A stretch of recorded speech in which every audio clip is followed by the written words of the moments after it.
Yes fam! I am your boy, GeekGamerTop on the microphone, and today we're talking Marvel Tokon. And why Marvel Tokon? Well, there are some big news on the cards for the game, in the run-up to the game. We are talking about region blocks, massive SDCC announcements, and finally, the open beta details that are going to change the meta forever. But fam, if that wasn't enough, we need to talk about the Year 1 DLC team predictions. This isn't just theory, this is high-octane speculation. Let's get straight into it. First off, let's talk about the news that had everyone in the community buzzing. The region block list? It's shrinking, baby. We went from 132 blocked countries down to 116. The list from the SteamDB webpage shows the countries that were removed from the list went from 132 to 116. And Marvel Tokon's PC sales were recently revealed to be banned in over 130 countries due to PlayStation Network's account access being unavailable in those regions despite being on Steam. If you want to see the list of the removed countries, you can check the SteamDB webpage for those countries.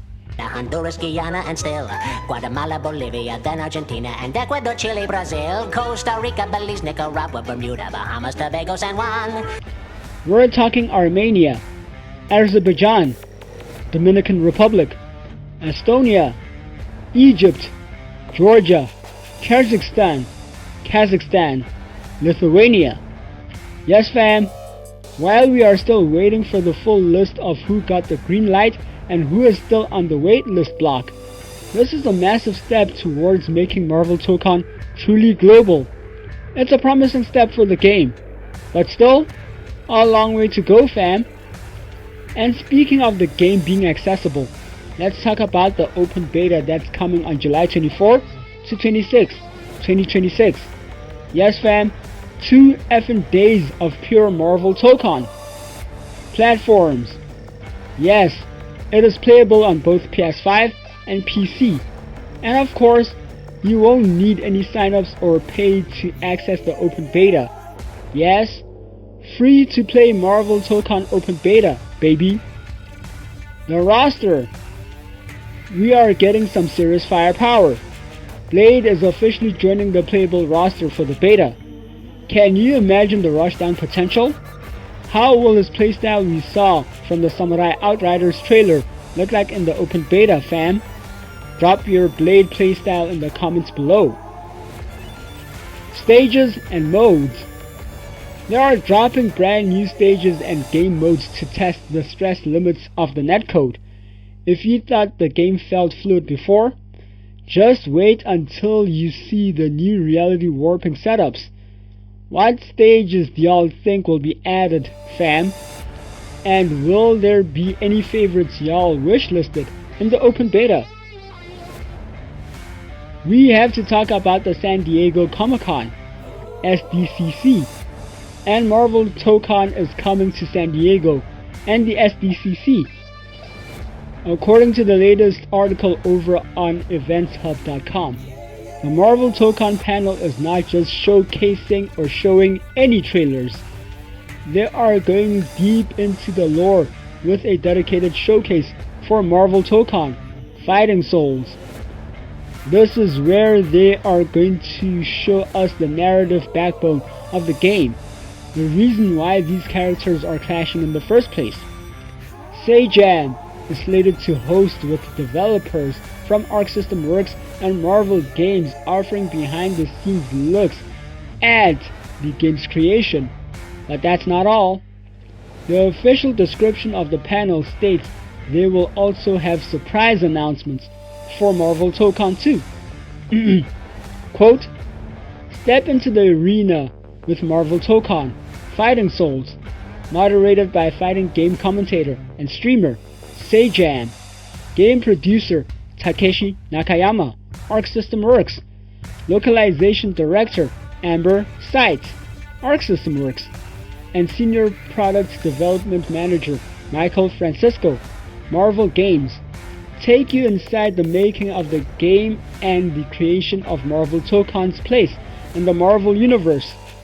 The development team is joined by Mike DiDadio, Marvel Comics artist and Knights of Doom illustrator, and voice actor Josh Keaton, Iron Man and Spider-Man, to showcase behind the scenes looks and surprise announcements you won't want to miss. But fam, if that wasn't enough, it is time for the spicy part, Year 1 DLC speculation. If we are looking at the current design language, they are screaming authenticity. I am betting we see a mix of heavy hitters and niche fan favorites to balance out that roster. So, what exactly are they going to be revealing?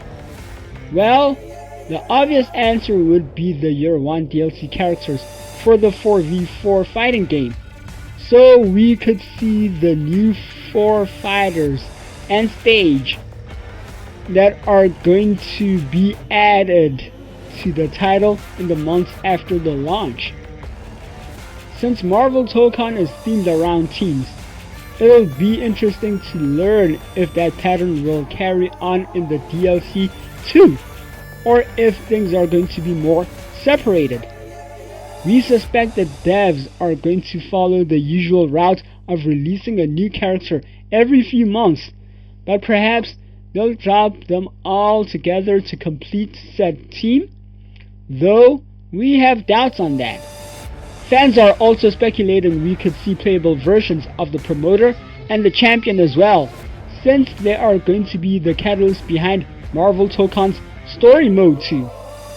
On that front, Arxis and Marvel may finally showcase what said story mode actually looks like and function in motion, as well as the rest of the game's features that will be available. Fam, let me know who y'all want to see in the Year 1 DLC 4-member team that will join the roster en route to August 6th. And also fam, there is some interesting news as well to add on the Marvel Tokon hype train. Marvel Tokon just released their episode mode. Yes fam, 5 unique stories, each brought to life by a different artist and following a different team as they face the looming threat of the champion. Yes fam, Marvel Tokon is going all out to the story narrative, and as the short trailer says, face the promoter, prove your strength, and confront the champion, save the world. Some new character costumes could be on the menu as well, so we'll see what they're cooking up in the coming weeks. And speaking of the episode mode story narrative, we just saw the short trailer, and the promoter and the champion are going to be playable? Yes, as seen on the official Marvel Tokon Twitter page, the episode mode short trailer just dropped. You see that silhouette? That's the promoter and the champion, and the community is already losing it. Look at that moveset. The champion is using massive gravity. Well, command grabs and some of his movesets scream Rugal Bernstein? No? And the promoter has these zoning traps and her bubble that cover 80% of the screen. I have an inkling that she might have some Chizuru Kagura vibes, fam. The speculation is running wild. Are these guys playable boss characters? If they are, that's going to break the meta shifter hierarchy. I am absolutely convinced that they are hiding a boss rush mode in the episode mode. What do you think? Are they too broken for ranked? Or are we about to see some crazy tournament tech? Let me know your thoughts down in the comments below. Stay tuned as the devs spotlight what will be in the story's distinctive art style in the coming days, fam.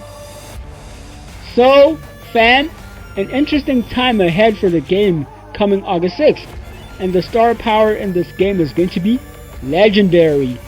And this game is shaping up to be a defining moment for the FGC.